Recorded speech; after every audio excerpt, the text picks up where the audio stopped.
दुनिया को लगता था कि 1945 के बाद बना सिस्टम कभी नहीं टूटेगा।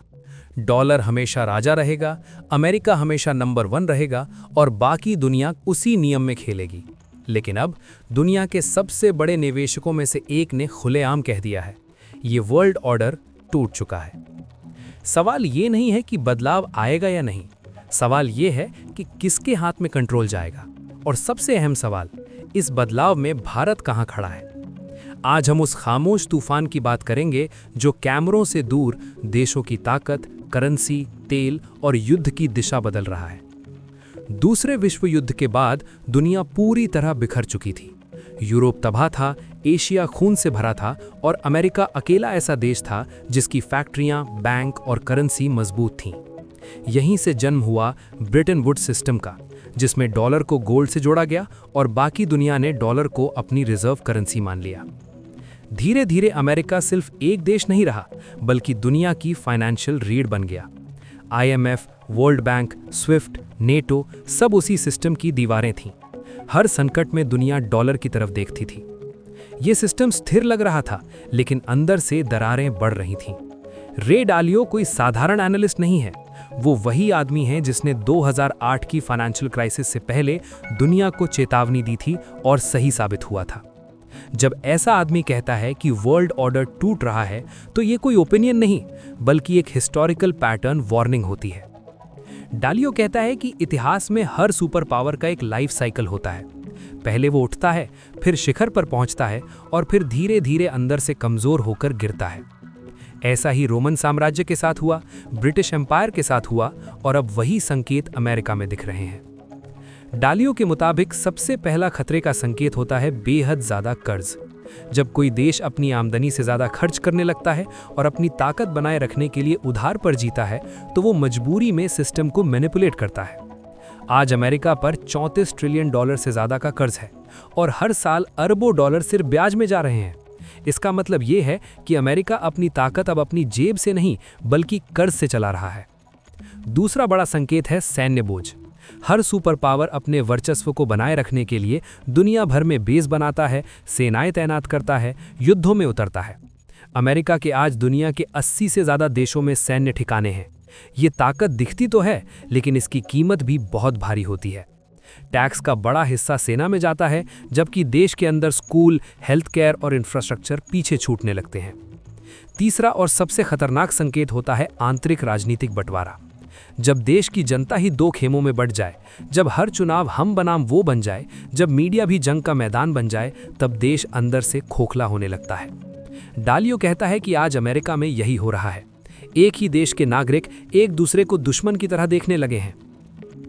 डालियो का चौथा और सबसे बड़ा संकेत है वैश्विक असंतोष। जब बाकी दुनिया को लगने लगे कि सुपर पावर अपने फायदे के लिए नियम बना रहा है, जब प्रतिबंध, डॉलर, बैंकिंग सिस्टम और सैन्य दबाव को हथियार की तरह इस्तेमाल किया जाए, तब बाकी देश धीरे धीरे उससे दूरी बनाने लगते हैं। आज रूस, चीन, ईरान ही नहीं, बल्कि कई विकासशील देश भी अमेरिका से खुलकर सवाल पूछ रहे हैं। इसीलिए डालियो कहता है कि दुनिया अब यूनिपोलर से मल्टीपोलर हो रही है। पहले एक राजा था, अब कई ताकतें होंगी। कोई एक देश सब तय नहीं करेगा, हर क्षेत्र में अलग शक्ति उभरेगी।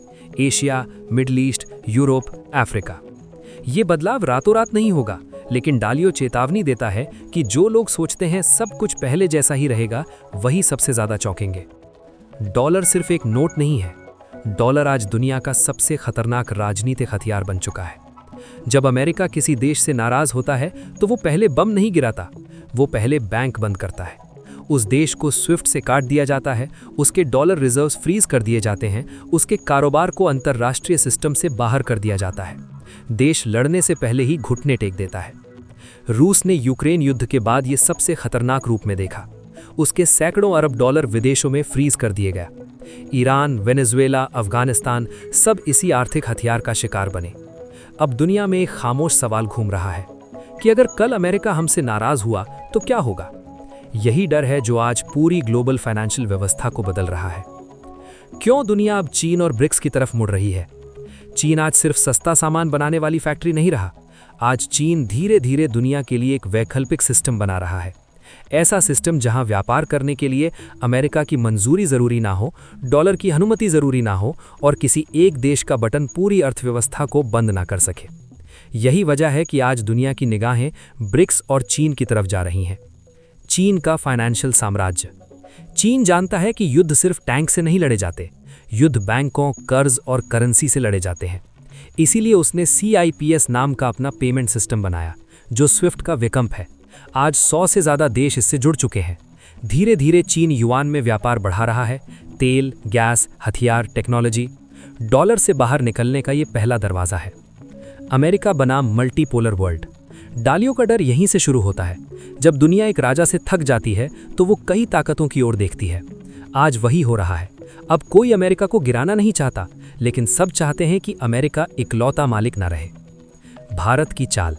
भारत ब्रिक्स में भी है, अमेरिका का पार्टनर भी है, रूस से भी जुड़ा है। भारत इस बदलाव को दिशा बदलने से पहले पढ़ लेना चाहता है, क्योंकि आने वाली दुनिया में ताकत उसी की होगी जो दोनों तरफ से खेलना जानता हो। युद्ध अब मिसाइलों से नहीं, सिस्टम से लड़े जाते हैं। आज जब आप यूक्रेन, मिडिल ईस्ट, रेड सी या ताइवान को देखते हैं तो ये मत सोचिए कि ये सिर्फ ज़मीन की लड़ाइयाँ हैं। असल में ये पावर सिस्टम की लड़ाइयाँ हैं। ये जंग है कि तेल किसके हाथ में होगा, समुद्री रास्ते कौन कंट्रोल करेगा और दुनिया किसकी डिजिटल करेंसी इस्तेमाल करेगी। जिसके पास ये तीनों होंगे वही आने वाले समय का असली सुपर पावर बनेगा। दुनिया का हर बड़ा युद्ध कहीं ना कहीं तेल से जुड़ा है। मिडिल ईस्ट में जो भी अशांति है उसके पीछे ऊर्जा का खेल है। जो देश तेल सप्लाई को रोक सकता है वो पूरी दुनिया की फैक्ट्रियां, एयरलाइंस और सेना रोक सकता है। आज अमेरिका, रूस, सऊदी और ईरान इसी खेल में है। समुद्री रास्ते मतलब दुनिया की नसें। रेड सी, हॉर्मुज स्ट्रेट, मलक्का स्ट्रेट, ये समुद्र की नसें हैं। अगर इन्हें कोई बंद कर दे तो दुनिया का व्यापार ठप हो जाता है। यही वजह है कि चीन, अमेरिका, भारत तीनों अपनी नौसेनाएं यहीं तैनात रखते हैं। भारत का रूल। क्यों पूरी दुनिया भारत की तरफ देख रही है? आज की दुनिया दो खेमों में बंट चुकी है। एक तरफ अमेरिका और उसके सहयोगी, दूसरी तरफ चीन, रूस और ब्रिक्स ब्लॉक। लेकिन इस दो ध्रुवीय दुनिया में एक देश है जो दोनों से बात करता है लेकिन किसी का गुलाम नहीं बनता। भारत। भारत ने वो रास्ता चुना है जो बेहद मुश्किल है। रणनीतिक स्वतंत्रता, स्ट्रेटेजिक ऑटोनॉमी। भारत हर ब्लॉक से जुड़ा, किसी में कैद नहीं। भारत अमेरिका से टेक्नोलॉजी लेता है, क्वाड में बैठता है, इंडो पैसिफिक में चीन को बैलेंस करता है। लेकिन वहीं भारत रूस से तेल भी खरीदता है, S-400 जैसे हथियार भी लेता है और यूक्रेन युद्ध में न्यूट्रल रहता है। यही है भारत की असली ताकत। दोनों पक्षों से रिश्ते, लेकिन किसी से मजबूरी नहीं। मिडिल ईस्ट भारत की एनर्जी लाइफलाइन। भारत अपनी 85% से ज़्यादा तेल ज़रूरत मिडिल ईस्ट से पूरी करता है। अगर वहाँ युद्ध फैलता है तो भारत की अर्थव्यवस्था पर सीधा असर पड़ेगा। इसीलिए Bharat Iran, Saudi, UAE, Israel सबसे बात करता है ताकि किसी एक तरफ झुकना ना पड़े। आने वाला दशक सबसे खतरनाक, सबसे निर्णायक। रे डालियो साफ कहता है, history doesn't repeat but it rhymes. आज दुनिया फिर उसी मोड़ पर खड़ी है जहां हर पुरानी सुपर पावर अपने अंत से पहले पहुंची थी।